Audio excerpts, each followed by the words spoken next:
Get in, losers. We're going speculating. Act 4. What is God afraid of? Warning. This portion of the podcast is 98% spoilers and like 2% snickering. Seriously, we will spoil anything and everything in the series up through John and the Ninth. That's not what you want. Turn back now.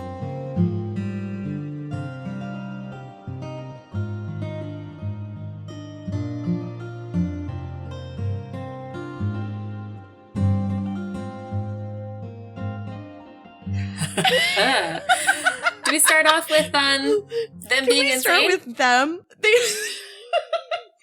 That was the best single example we've ever had of them being dangerously dead on and then spiraling off into infinity. And I love that Brooke's still like, who's the body in the tomb? I'm like, you fucking got told who the body in the tomb is. It's fine. Sorry. I think that's very funny. They're like, who is the body who's haunting? And we're like, I feel like that one's known, right? Do we not know that? I feel like we know that. Yeah, I feel like we know that. Okay, can I just put my little tick, tick, tick, tick? Do it. Of being like, yup, fuck you, John. Electo is the missing RB. That was amazing. I thought that was a great call and completely accurate. Fuck you, John. God's a piece of shit and kills 10 billion people. Yep, there you go. Fuck you, Brooke. He fucked up the river. This is rampant speculation that none of us totally know, but is our rampant speculation. Right. I think it's a reasonable. Interesting things. I think it was Brooke that said this. Did Electo come out with her? This is going to be super important to figure out in Nona what the hell is going on with the soul swapping, because yes, Electo did come out with her. And then just like a couple of like, ooh, interesting. Keep going on that point. What is the point of his invasion thing? What is God's vengeance? We're still working on that. We have lots of thoughts. Secondly, why is God powerful? Again, we still have question marks. Is it perfect lictorhood, or is it because he lictored an RB? A little bit of column A, a little bit of column B. And then finally, something that I think is hilarious is John being like, there's something going on with the sunglasses. There's a reason that Gideon put on the sunglasses. And Brooke was like, no, it's just vibes. Yes, that was fucking amazing. Every single part of that was so fucking funny. Like, there's something very funny about them being his glasses originally, but I love that John explicitly said that the only reason to do that would be to hide your eyes. And although he didn't say it out loud, in his notes here in the outline, he specifically wrote, Pyrrha not totally dead ?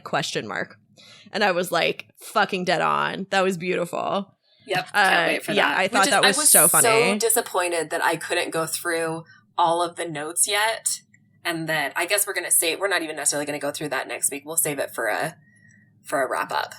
Yeah. Yeah. That is okay. Like, I really am looking forward to going through all the notes. There's so many things to go through in this book, though. And I'm excited to go through it with them. The other thing that I really liked from what they said here, it was very funny to me. Brooke's take right now, as far as I can tell, is that AL is death or the devil, that it's a deal with the devil. And then also simultaneously fully correctly push back on the idea of there being gods. Like, Jod isn't a god, you guys. Jod is just a super powerful human. He's just a guy. Like, and so I think it's very interesting because she was completely right. Of technology sufficiently advanced is indistinguishable from magic. I think it always gets attributed to Asimov, but I think it was actually Sagan.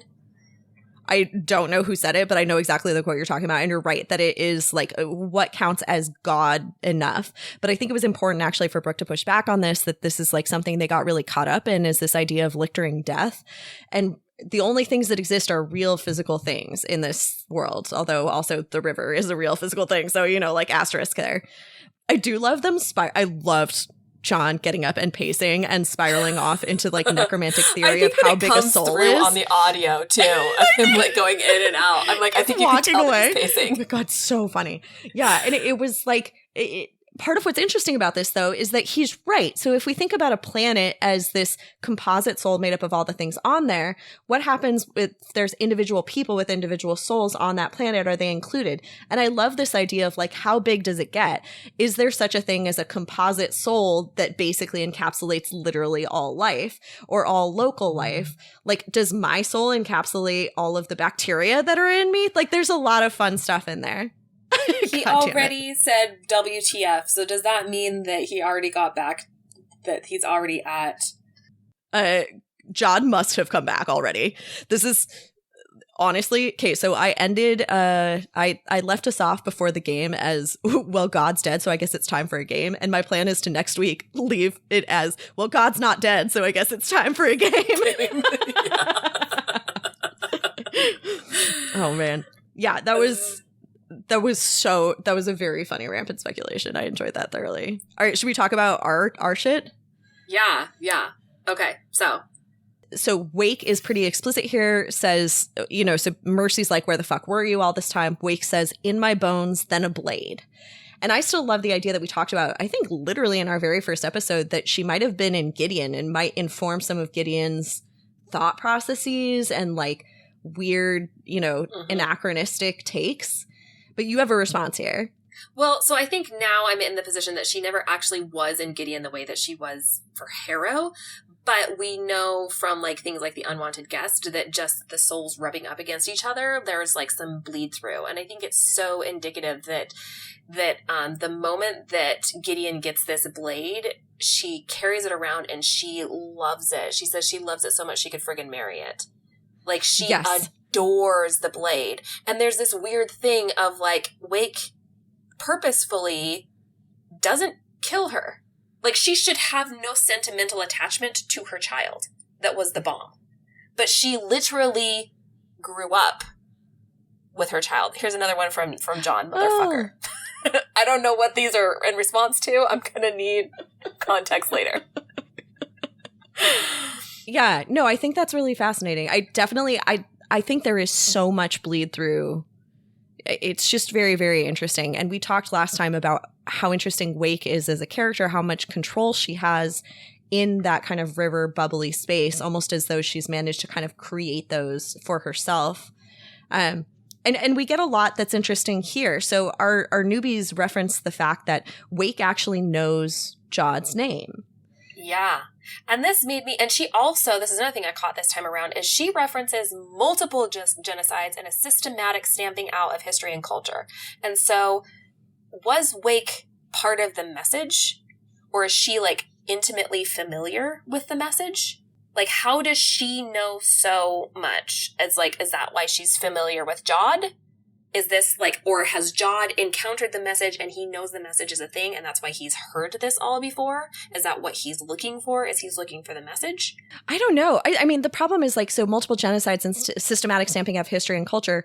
We know that Wake believes correctly that Jod nuked the earth.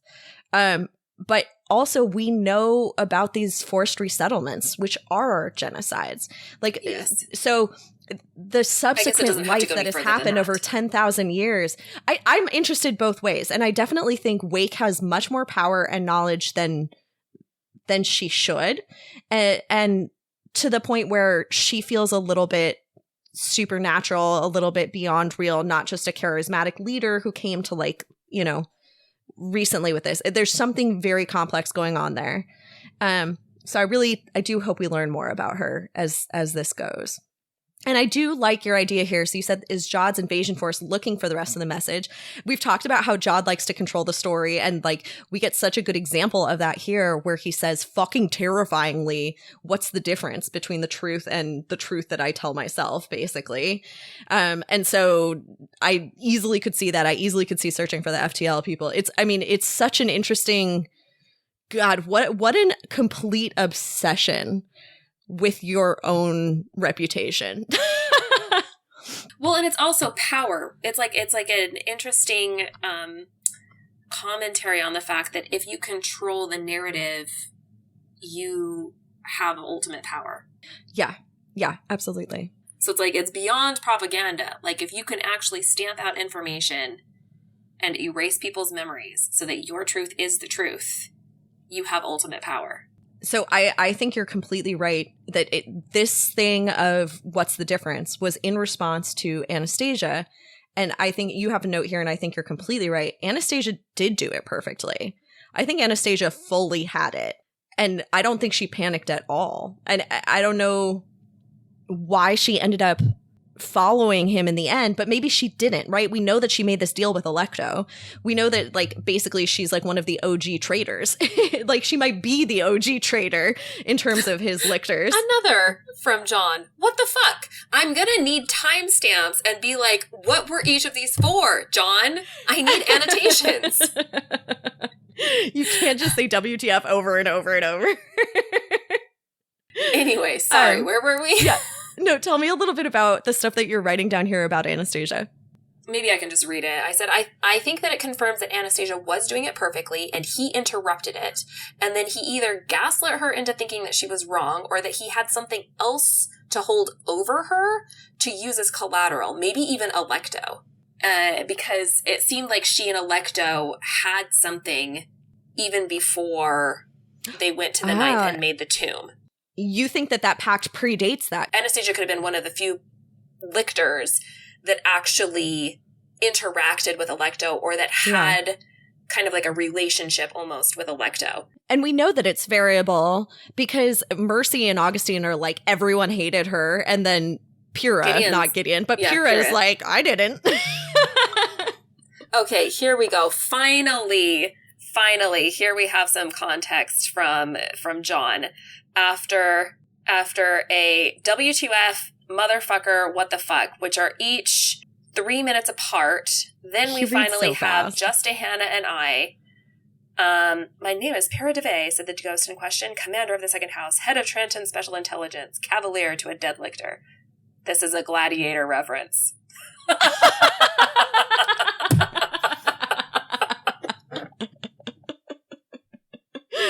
Oh, man. You know, some things are important, and they are. They are the memes. No, I think it's an interesting thing. I wonder, you know, I don't think you can ever forgive Jod for murdering Samael if you're Anastasia. And so I don't, you know, so it makes sense to me that she like would subsequently make a pact forever. Yeah. And I think it's so interesting because all of them hate him and yet they adore him. Like they are so tightly held to him. And so I think that like the fact that he is such a piece of shit, but still everybody is held so tightly to him explains so much of what happens. So I think that Cassie knew almost everything almost from the beginning. And she told Anastasia. And Anastasia somehow had a long game pact with Alecto.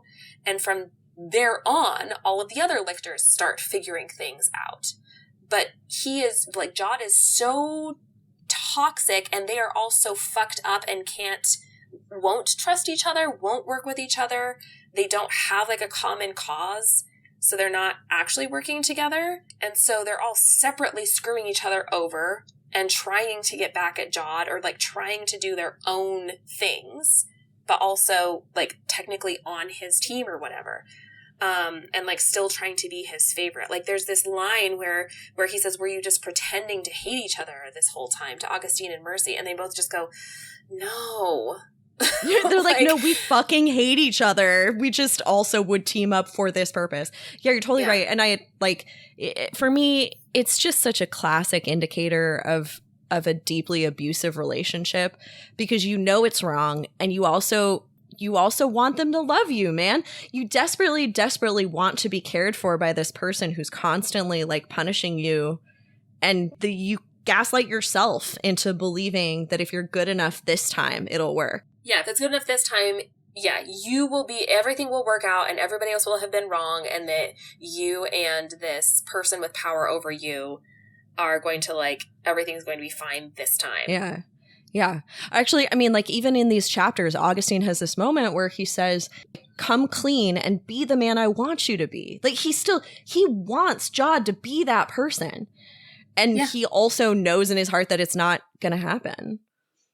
John brought up a bunch about like Alecto's mythology. She is the Fury tasked with punishing mortals for sins against other mortals. Yes. And she's also like a fascinating birth story. It's not just that she's born from Uranus and Gaia.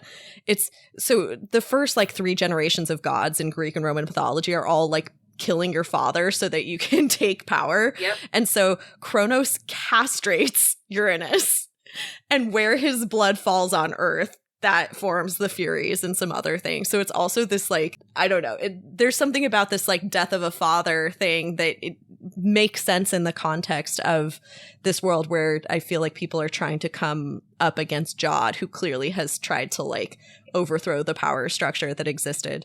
Yeah, and this, like, wild fury and anger and vengeance is really fascinating. I also think that these different names are interesting. I don't know what she calls herself. I think it's really interesting that Mercy was the one who was so upset about anybody knowing her name. And the lictors have done so much to erase their names from the houses, right? Like, names are sacred. Yes.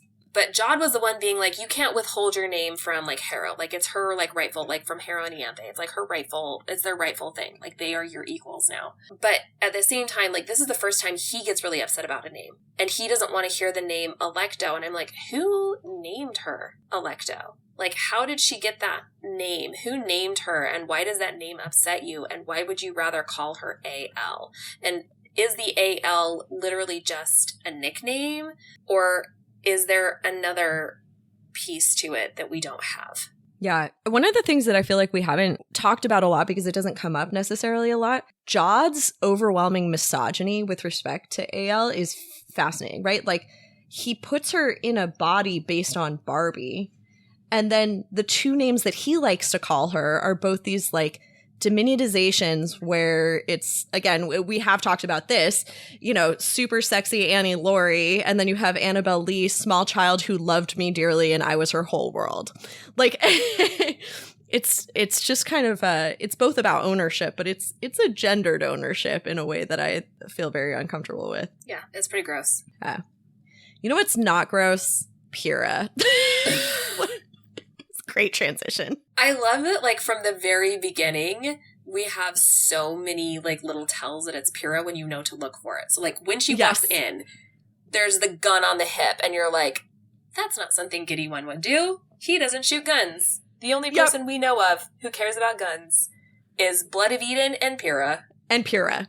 Although also, so low-key, where did she get the gun? This implies that she's had a gun on the Mithraeum the entire time, which I love. I don't know why I love that, but, like, Pyrrha loves her guns. I feel like she's either hid it from Gideon, or he has, like, keeps finding it and, like, thinking to himself, like, it's a keepsake of her, to remind himself of her. Yes, and I could think see too both much of about the those. fact that it's not a museum piece, that it's actually being actively used. You're like, wow, it was so recently cleaned. Look how well kept this is. Yeah.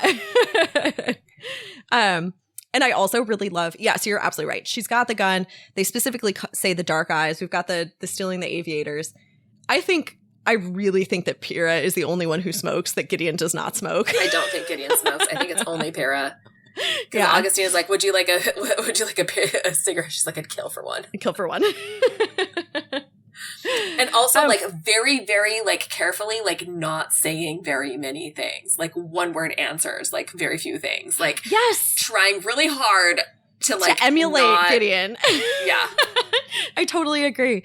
Yeah, so, I mean, I think the easiest explanation for why she walks up and immediately shoots Wake is just that she doesn't want to reveal the Pyrrha-Gideon dichotomy, and that that will sort of be revealed if the nature of their full relationship comes out. But I still think it's an interesting choice. And we spoke last week about Joshu's theory about potentially Wake transferring into Pyrrha's gun. So, like, it could be a preservation thing. I think that one still just sits a little wrong with me. It's just it feels like a little bit of a weird choice to me. Because I also feel like it's almost Pyrrha gifting Wake a release. Being like, you are finally done.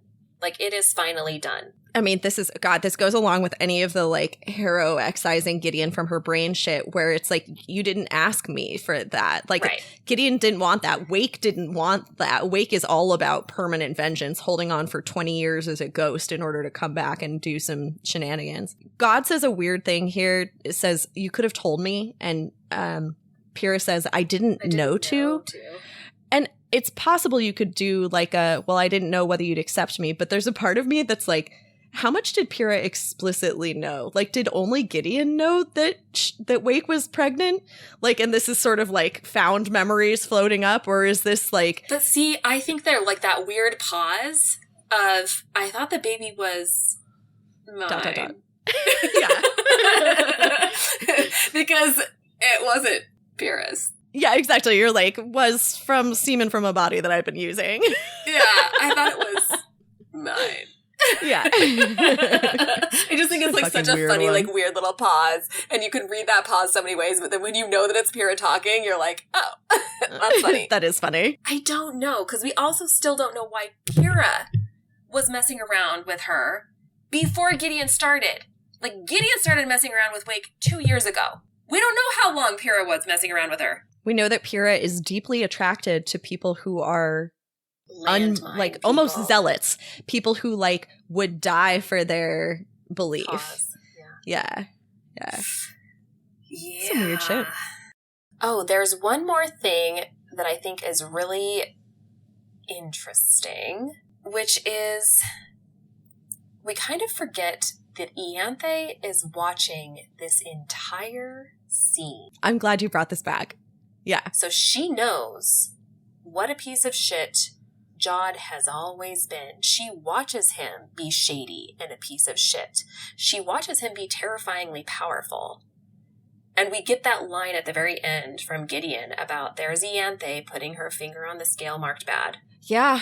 It's a very, very interesting thing. Part of it to me reads as like, what would Ianthe do with absolute power? Like, she's down to gaslight people. She's down to lie to people. I don't know that she would do any differently than Jod. But I think the more important thing is that Ianthe collects all the information. Like, and she keeps her cards close to their chest and she collects all of the information. So she's making these very, very tightly regulated strategic moves based on everything. And it's not based on morality, right? It's not it is based on how to achieve the end she's trying to achieve. She is a tactician at her heart. And it's so interesting, like, thinking about, like, where she ends up in Nona. She ends up in Nona as, like, basically his only lictor.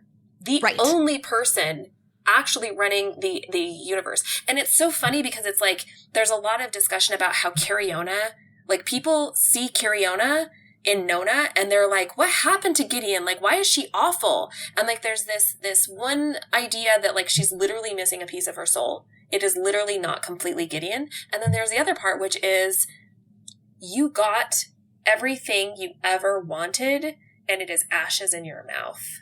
Yes. I feel like that. It's hard for me not to read this just as the human thing. This is like, it's partially like self-flagellation. It's partially the situation you end up in.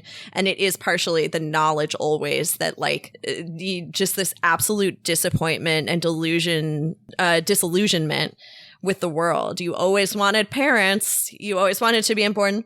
And it was worthless and it meant nothing. Yeah, you're the most important thing and you do have, like, you are like a cohort hero and it is nothing. It is ashes in your mouth. It like, there is no substance behind it. It means nothing. It is actually the worst thing that's ever happened to you. Yeah. That those things are true.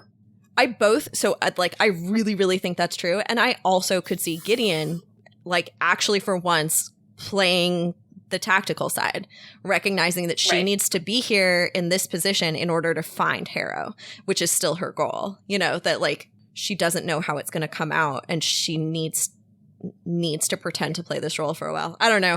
This is suffer and learn. Like Gideon actually I think goes through a lot of pain in Nona where we don't get to see her. Well, and that brings it back to like the very beginning of chapter 50 is like, she's like, I never wanted to meet God. Like, you only ever meet the Emperor when you're being written out of the story.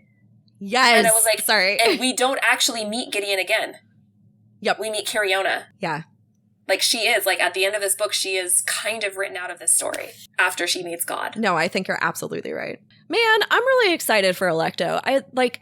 I don't see how she can pull all this shit back together in just one book. But I don't know. She's got the gift. Like, I'm very, very excited to see how some of these things actually pull together in the end. Yeah, it'll be wild and bizarre. I think it'll also be really interesting to see the tonal shift with our newbies, with Nona. They're going to be, like, smacked upside the head again. They're going to be like, what the fuck are we doing? We're going to be like, yet again, just wait. I feel like that is how, like, the pacing and the tone of every single one of these books is so different, but also it's exactly the same, which is nothing happens for 75% of the book. And then it happens so fast that you can't even keep up, and you're basically just texting us, what the fuck, every 3 minutes. Yes. John.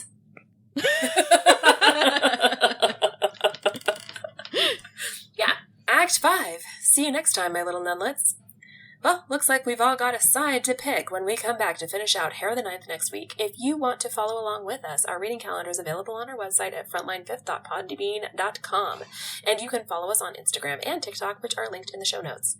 If you enjoyed this podcast, please tell your friends and give us a 5-star rating anywhere you can. And of course, if you didn't enjoy the podcast, why are you listening at this point? Feel free to lie! We have a Patreon, which you can join for access to bonus content every month. You can become a patron, and our patrons are all children of cooler gods than Jod at patreon.com/frontline5th. And you can check out our merch at our Redbubble store. I promise it's cool. You might want some. Linked in the show notes. Finally, if you have any fun theories you'd like to share with us, feel free to email us at frontline5th@gmail.com. And with that, I'll just remind you not to unlock any tombs or enter any doors without permission because, ghosts. Bye! Frontline Fifth is a Lock Tomb podcast conceived by Maria D'Amaco and starring Maria D'Amaco, Hannah Grunwald, Brooke Anderson, and John Ryan. Our cover art was designed and created by Maria D'Amaco, who also edited this episode. Our fabulous music was composed and recorded by Blake Anderson. Sonia Grunwald designs our killer merch. Hot. Gorgeous. The Lock Tomb series is a completely dope-ass book series by Tamsin Muir, who does not know we exist and is in no way affiliated with this podcast. And that's sad for her.